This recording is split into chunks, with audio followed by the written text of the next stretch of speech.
Good morning mga ka-Art of Field Vlog.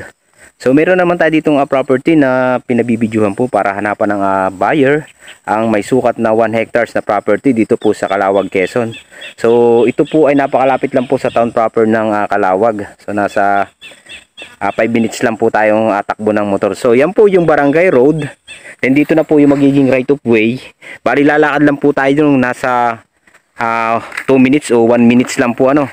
So bago ko po pasukin ang property, so ako po uli si Erwin Sivera ng Art of Field Vlog ay muli na naman yung samahan sa pag-ikot at pagpasok sa loob ng property. So yung mga hindi pa po dyan naka-like, subscribe, pakipindot na rin po yung ating notification bell para lagi po tayong updated sa mga video po nating ina-upload lagi na murang property. So tara po sa pinakanloob ng property. So habang pinapasok po ang loob ng property ay ito akin na pong i-detail sa inyo. Ipakikita ko na po sa inyo yung reality ng pagkalupa at kung ano po ang documents nito. Ito po ay TCT clean title. So ito po ay solo title, updated ang amilyar. So napakaganda po nito mga ka-Art of Field Vlog. So dito po yung gagawin nating karsada. Then yung pong may tayo ng tao na yun, mag-start na po tayo doon. Yung mapapansin po nyo doon, nakatindig na yun. So mag-start na po tayo dyan ng property na 1 hectares. Yan. So sa madadaanan natin dito, meron ditong farm ng sibuyas. Sibuyasan farm po yata to. Tapos ayan na po yung property, yung kabila lang na yan. Tapos sa pinakaanloob ito na po yung dinaraanan natin. Bali yan, alright, nandito na po tayo sa loob ng property. So napakaganda naman po ng property. So nakaka-amaze naman po ito. Meron tayong boundary na dito. Mapapansin po niyo yung may kahoy na yan. Tapos dito yan na po yung boundary yan. So napakarami po nitong fruit bearing tree.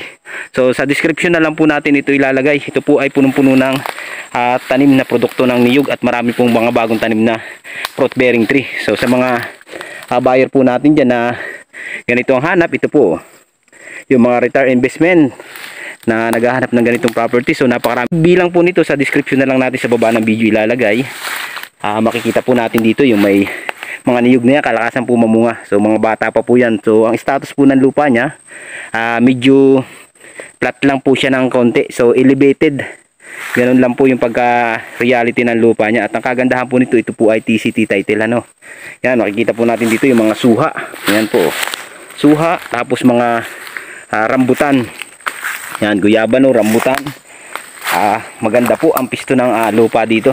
So pakikita ko po sa inyo, semi-overlooking part po tayo dito. So naglakad po tayo papasok dito sa property ito. Sorry sa pag-intro ko kanina doon sa una. So akala ko po ay nasa 1 minutes lang. Ito po ay naglakad kami. So inurasan ko po sa tama pong oras ko ay nasa 4 minutes po tayo paglakad dito papasok papunta dito sa loob ng property. So yan, napakaganda po nito. Na-amaze po ako dito. Yung mga mahilig po maglagay ng mga resource po dyan. Ito po, panalo-panalo tayo dito. Gawa na meron po dito tayo piling pagtayuan ng resource. Yung mga bato po na ganyan. Sa ibabaw po tayo maglalagay ng resource. Tapos magandang view po. Tapos napakarami po niyang nilalamang mga produkto ng mga fruitberry, niyog. May mga saging pong ilan-ilan. Yan po yung pinakang reality po ng lupa niya. So flat naman po pala ang area ng pagkalupa niya ng 1 hektarya. At napakarami po niyang bagong tanim na fruitberry. Yan po. Fruit bearing tree. May napapansin po ako doon na hardwood, mga mahogany. So ilalagay po natin sa description. Tapos sa gilid naman po natin, sa mga boundaryan po, ay mayroong anilaw na kahoy. Yan, ito na po. Talaga masasabi po natin naman napakarami po nitong fruit bearing tree. Mga rambutan na bagong tanim. So yan po yung mga kalamansi, lansones, mga saging po na tordan. Pinagbahayan po dati ito ng may-ari. Kubo lang daw po yan nung naglilinis dito. Ayan po, makikita natin yung mga nyog. So kagandahan pa, mamunga. Street po siya, may tanim. Ayan na po yung pinaka-boundary niya. Yan, may kakawati po na yan. Tapos itong rambutan. So napakarami po niya na tanim. So dala pa po yun Isang diretso po yan pag ganun. Hanggang doon po sa isang malaking kakawati na yun. Yan po yung pinakang boundaryhan natin. So ikutin ko na po ang 1 hektarya lang po na property na to para mapasilip po na po sa inyo. So pwede na po dito, mayroon na kubo. Ayan, pahingahan po nung nagtatanim. So napakarami po nitong tanim. I-sprayin lang po itong mga damong to. Ay napakaganda na po ng tanim nito.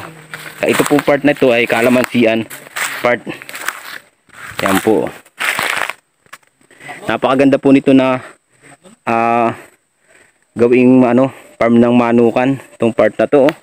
Flat naman po yung area niya. Lilinisin lang yung damo na yan. So flat na po yan. Tapos dito sa lupang to, makikita natin na napakarami po na tanim na paugat po na mga ganito kalamansi. Yan po, ilang puno po siyang kalamansi. Tapos mayroon siyang hardwood na mahogany. Yan po, mayroon tayong kawayan. So pwede po tayo magpagawa dito ng bahay. I-repair na lang po natin itong bahay na to. So panalo na po tayo dyan. Hindi na po tayo dyan bibili pa ng mga materialis na gagamitin po natin pang bahay. So dito po ay napakaganda. At ito po ay malakas ang cellphone signal natin. Ang source of electricity natin andun lang naman po sa bungad. So nasa 150 meters lang po ito. Ang layo sa barangay road. Yan. Kung inyo mapapansin po, yan po yung mga prutas. So dinadamo lang po yung mga rambutan. Hindi lang po kasi nung makita gawa ng medyo masukal po. Yan o. So rambutan po ito. Tapos itong area na to ay flat pa naman po itong nilalakaran ko to. Kaya kung ito po i-abili nyo, makikita po nyo yung aming contact number, ang WhatsApp and Viber po sa taas ng ating screen na yan. Katulad po nitong puno na ito. Ito po ay isang puno pa ng rambutan. So napakarami po nito na fruit bearing tree na nilalaman. So dito po sinasabi ko magandang pistuhan ng mga manukan na sasabungin sa area na to. So flat po yan. Tutubo po dito ay Carabao grass pag tinagkal po natin itong mga damong ito. Ito po ay napaka lambot na damo lang naman po. Ito ay hagunoy na damo. Ayan po. Yung mga ating mga hardwood na kahoy. So may batinong malaking puno. Ayan po. Malaking punong batino. Pwedeng-pwede na po natin yan na pampabahay. So napakaganda po nito. Yung mga mahilig po sa ganito na mga nag-i-inquire sa akin na mga buyer na mga investment lang po ang hanap na property, ito po ang may offer namin sa inyo. Napakaganda po ng property na ito. So napakalinis po ng documents at ito po ay TCT clean title, solo title po. Mismong si seller na po ang nakapangalan sa title na nagbibinta nito. Yan, hanggang doon po yung area na yan. Ito po ay flat na flat. 90% flat po ang style ng pagkalupa natin. So ang source of water naman po natin dyan may bukal po. Hindi ko lang po siya dyan mapuntahan dahil makapal po ang damo niya. So mayroon daw po dyan na bukal. Lilinisin lang po yun. Yun na po ang ating source of water dito. Yan. Hindi na po tayo maliligaw sa boundaryhan po ng ating property kasi ito daw po palang kakarating natin. So, yung part na kabila na yan, meron na po siyang bakod. Yan po mapapansin natin. Meron po siyang bakod. Lalapitan ko po yung hangganan ng boundary. Ito na po yung boundary na 1 hectare. Tapos ito po yung kaboundaryhan niya na property na farm. Ayan po, may bakod po siya na kawayan. Hindi na po natin nadadalhan to. Kabila na yan, dito lang po tayo, part na to. Napakaganda po at napakarami po na produkto na nasasakupan pang niyog. So yung mga buyer natin dyan, ito po ay napakamura lang po ng halaga ng property na 1 hektarya. So ito po ay binibinta lang ni seller ng 600k. So sa 600k mo, meron ka ng 10,000 square meter na pagmamay-ari na property. So napakalapit sa town proper ng Calawag, Quezon. So 5 minutes lang po tayo tinakbo ng ating motor mula sa town proper sa Jollibee Pure Gold, Calawag, Quezon. Yan po. Yung mga gusto po mag-inquire, abil na po kayo sa ating number dyan sa taas po na makikita ninyo. So yung description naman po ng ating full details. So sa baba na lang po ng video ninyo ma-check, pindutin lang po ninyo yan. Nandiyan na po ninyo makikita yung ating full details ng property na to. Inuulit ko sa mga buyer po namin dyan na lagi nag-aabang ng aking video, paki-support lang po ang ating Mountain Channel at lagi po kayo dyan makakakita ng mga murang i-upload natin na property. So sa mga OFW natin na nagtatanong ng mga property sa akin dyan na murang farm, so ito na po, abil nyo na. Dahil sunod-sunod po ang i-upload natin na mura ngayon na property na budget meal lang po. Kasi sa dami po nag-i-inquire sa akin ng mga property na budget meal lang. Kaya nagpilit po tayo. Nakausapin po yung mga kilala po natin na seller para ibaba po nila ang price ng mga lupa po nila na pinabibinta sa atin para mabilis po ang transaction. Yan po yung mga property na pupuntahan natin, ay mura po yan lahat. So abang-abang na lang po kayo dyan mga ka-art, dahil napakaganda po. At ako'y na-amaze po dito sa lugar na to kasi napakaganda po ng view, napaka-relaxing view po. So overlooking, pag nilinis po natin sa may taas na yan, tanaw po natin dyan yung dagat ng mismong Calawag.